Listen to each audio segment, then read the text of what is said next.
내가 이미 얻었다 함도 아니요 온전히 이루었다 함도 아니라 오직 내가 그리스도 예수께 잡힌 바 된 그것을 잡으려고 달려가노라. 형제들아, 나는 아직 내가 잡은 줄로 여기지 아니하고 오직 한 일, 즉 뒤에 있는 것은 잊어버리고 앞에 있는 것을 잡으려고 푯대를 향하여 그리스도 예수 안에서 하나님이 위에서 부르신 부르심의 상을 위하여 달려가노라. 아멘. 네, 사도 바울이 지금 이 빌립보서를 쓰고 있는 것이 AD 62년이나 3년경입니다. 이제 이것은 사도 바울이 이제 30년 동안을 예수를 믿고 달려왔어요. 그 스데반 선교사님이 예루살렘에서 순교했을 때가 AD 32년이니까 지금 이제 62년경 됐어요. 그러니까 스데반 집사님이 순교했을 때 그쯤에 이제 바울이 스데반 선교사님의 순교의 모습을 보고 스데반 선교사님이 복음을 전하는 그 음성을 듣고 그리고 다메섹으로 가다가 이제 회심을 했어요. 예수님을 만나서. 그래서 바울의 마음에 새겨져 있는 것은 스데반 선교사님의 그 모습이 평생 그 바울의 마음에 새겨져 있었던 거예요. 우리 성경도 읽어보면 내가 그의 옷을 지키는 자였다. 뭐 이런 얘기를 성경에 이제 뒤에도 기록하는데 그 모습이 평생 마음에 새겨져서 이제 30년간을 이제 복음의 빚진 자로서 내가 스데반 선교사님이 그때 복음을 전하다 내가 그 죽이는 일에 참여했는데 내가 그 모든 일을 다 해야 되겠다. 그런 마음가짐을 갖고 이제 복음의 빚진 자로서 30년간을 달려왔습니다. 이제 로마 감옥에 갇혀서 이 빌립보서를 쓸 때도 이제 어떻게 될지 모르고 있었어요. 근데 바울은 이렇게 얘기합니다. 내가 아직 달려갈 길을 남아있다. 이렇게 얘기하고 있습니다. 우리 여러분 디모데 후서가 쓰여진 것은 이로부터 4년이나 5년 후예요. 네, 여러분 디모데후서 기억하십니까? 거기에는 내가 달려갈 길을 마치고 내가 간지와 같이 기름을 부음이 됐고 이제 나의 떠날 기약이 가까웠다. 나의 달려갈 길을 마치고 내 믿음을 지켰으니 이제 주께서 의의 면류관 영광의 면류관을 나를 위해 주시고 또 이렇게 사모하는 모든 자에게도 그걸 주실 것이라고 이렇게 말씀하지 않습니까? 그게 이제 4년이나 5년 후에예요. 그러니까 지금 여기 달려갈 길이 남아있다고 하는 것이 몇 년 남아있는지 바울은 잘 모르고 있었어요. 근데 몇 년 남아있는지 우리가 이제 성경을 살펴보니까 4년이나 5년 남아있습니다. 4년이나 5년 후에는 이제 지금 예루살렘에서, 로마에서 이제 여기서 풀려나서 이제 스페인 지역에 복음을 전했다고 알려져 있어요. 스페인 지역에 복음을 전하고 다시 로마의 복음을 전하러 돌아왔다가 이제 붙잡혀서 이제 네로 황제에 의해서 목배임을 받고 이제 순교를 합니다. 여러분 어떻습니까? 우리의 삶을 전반적으로 다 돌아볼 때 모든 사람의 삶에는 후회가 있어요. 저는 이제 나는 후회가 없습니다. 뭐 이런 얘기를 하면 후회가 있구나 이렇게 생각이 들어요. 후회가 없습니다 이렇게 말하는 것 자체가 이미 뭔가 마음에 회한이 남아있기 때문에 말하는 거예요. 우리 모든 사람의 마음에 후회가 있는데 우리의 후회는 무엇입니까? 주님을 위하여 온전한 삶을 살지 못한 것이 너무 안타깝고 또 늘 복음을 전하며 살았어야 되는데 복음을 전하며 살지 못한 것이 그렇게 안타깝지 않을 수가 없습니다. 그러나 여러분 성경에 오늘 바울이 뭐라 그러는 거 아니 뒤에 있는 일들은 잊어버려야 한다 이렇게 말씀하고 있습니다. 뒤에 있는 일들은 잊어버려야 한다.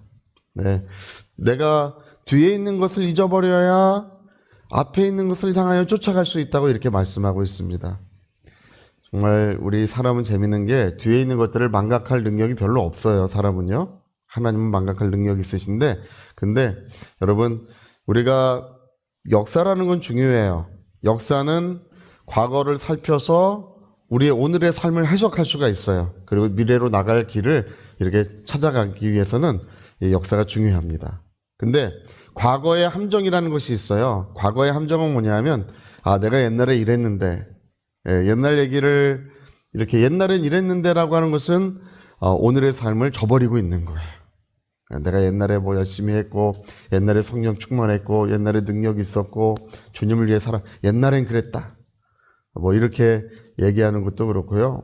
또, 내가 과거에 매여서 이제 과거에 좀 이렇게 여러 가지 죄악된 삶을 살고 어두웠던 삶을 산 것 때문에 오늘의 발목을 붙들고 있는 분들도 있습니다. 그래서 오늘 바울은 뭐라고 말하는 거 아니? 뒤에 있는 일들은 잊어버려야 한다. 이렇게 말씀하고 있습니다. 내가 30년간 주님을 위해 살아왔고 내가 힘쓰고 애쓰고 복음을 위하여 살아왔지만 뒤에 있는 것들은 나는 다 잊어버리고 여전히 나는 이 앞을 향하여 가고 있다는 것입니다. 여전히 나는 하나님의 부름의 상을 위하여 하나님이 나를 부르신 그 표대를 향하여 나는 나의 달려갈 길을 달려가고 있다고 이렇게 말씀하고 있습니다. 여러분 이때 쓰여진 성경이 빌레몬서예요. 빌레몬서. 나이 많아 늙은 나 바울은 이렇게 빌레몬서가 기록되죠. 이제 나이가 많고 이제 기력이 다 떨어졌지만 그러나 여전히 그 감옥에서도 복음의 빛을 발하고 있는 로마 감옥에서도 이 빌레몬을 또 전도하고 여전히 하나님의 복음을 전하고 있는 이 바울의 그런 이야기가 전해지고 있습니다. 여러분 우리는 생명 다하는 그날까지 내 생명 다하는 그날까지 주와 복음을 위하여 달려가야 될 줄로 믿습니다. 내 생명 다하는 그날까지 이 밥만 먹다가 세상 떠나면 안 되죠. 우리는 교회를 위해서 기도하고 또 교회에 새로 오시는 분들을 위해서 기도하고 또 여러 가지 어려움을 당하는 성도님들을 위해서 기도하고 이렇게 기도하는 삶을 살다가 우리 주님 앞에 가야 될 줄로 믿습니다. 그 전에 그 찰스 피니 목사님이 그 얘기를 하시더라고요. 찰스 피니 목사님이 부흥이 일어났는데 부흥이 이상하게 차례대로 부흥이 일어났대요. 차례대로. 부흥이 차례대로 일어났대요. 야, 이상하다. 어떻게 이게 부흥이 동네가 차례대로 하나님의 영광의 부흥이 일어날까? 이제 그 이유를 나중에 알게 됐는데 어떤 몸을 움직이지 못하는 어떤 그 성도님 한 분, 여자 성도님 한 분이 이제 연세가 많으신 분인데 몸을 움직이지 못해요. 근데 그분이 침대에서 누워서 기도를 한 거예요. 그 기도한 것을 이제 그 노트에다가 종이에다가 이렇게 다 적어놨어요. 그분이 기도한 순서대로 부흥이 일어났어요. 그래서 나중에 알게 된 사실은 뭐냐면 거기에 있는 어떤 목사님이 부흥을 일으켰거나 어떤 누군가 부흥을 일으킨 것이 아니라 그 부흥에 하나님께서 나중에 하나님께서 어떤 사람을 찾아 상 주신다면 바로 그 집사님을, 그 성도님을 찾아서 하나님은 상을 주시는 것입니다. 그분의 간절한 기도와 하나님을 향한 그 기도의 씨름이 바로 영광의 부흥과 수많은 영혼의 구원으로 그렇듯 아름답게 이루어졌던 것입니다. 여러분, 우리는 기도를 통하여 할 수 있는 것이 많이 있습니다. 우리는 할 수 없지만 우리 하나님께서는 은혜의 역사를 이루실 줄로 믿습니다. 제가 얼마 전에 2013년에 이 권영수 목사님이 소천을 하셨는데요. 권영수 목사님은 이제 통합 측에 제가 알고 있는 아주 훌륭한 선교사님이세요. 그 필리핀의 선교사님이신데, 얼마 전에도 기도하는 중에 그분의 모습이 이제 마음에 떠올라요. 제가 한 3번 정도 갔고, 제가 아직 목사 안수 받기 전에 옛날에 아주 20대 말에 저한테 목회자 성장대회를 인도해달라고 하셔서 가서 이제 새파란 전도사가 목사님들을 다 앞에 놔두고 거기 이제 필리핀 목사님들 한 100분 앞에 놔두고 성장대회 주강사로 가가지고 인도했던 기억이 지금도 납니다. 이제 새파란 전도사예요. 근데 이제 권영수 목사님이랑 이제 둘이 이제 그 산속에 그 신학교를 세우셨는데 그 신학교에 이제 둘이 앉아가지고 드런드런 얘기를 나눴는데 권영수 목사님이 그 얘기를 하시다. 저는 그게 잊혀지질 않아요. 전사님, 저는 저 산을 오르내리다가 저 산에서 복음을 전하다 죽을 것입니다. 그렇게 얘기를 하시더라고요. 그 목사님은 목회를 잘하고 계셨는데 1998년인가 그때 필리핀 선교를 잠깐 어느 종족에 가셨다가 하나님께서 이리로 와서 복음을 전해야 된다. 하나님의 음성이 들려왔어요. 그래가지고 목회하는 걸 접고 그 산지에 가가지고 복음을 전하는데 그렇게 많은 어려움 속에 복음을 전하셨습니다. 많은 열매를 맺고 큰 대학도 세우시고 뭐 훌륭한 역사를 많이 이루셨습니다. 근데 저 산을 오르다 내리다 저기서 복음을 전하다 죽을 것입니다. 이렇게 말씀하셨는데 2010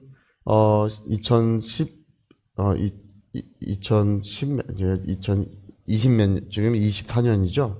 2014년이죠.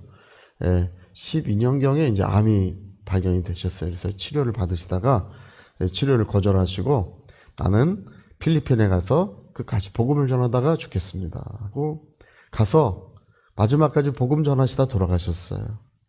여러분, 우리의 달려갈 길이 몇 년 남았는지 알 사람은 아무도 없습니다. 바울도 모르고 있었어요. 그러나 나의 달려갈 길을 마치고 내 믿음을 지키는 그날까지 우리는 뒤의 것은 잊어버리고 바로 내 생명 다하여 주님을 위하여 살고 복음을 위하여 기도하다가 우리 주님 앞에 가야 될 줄로 믿습니다.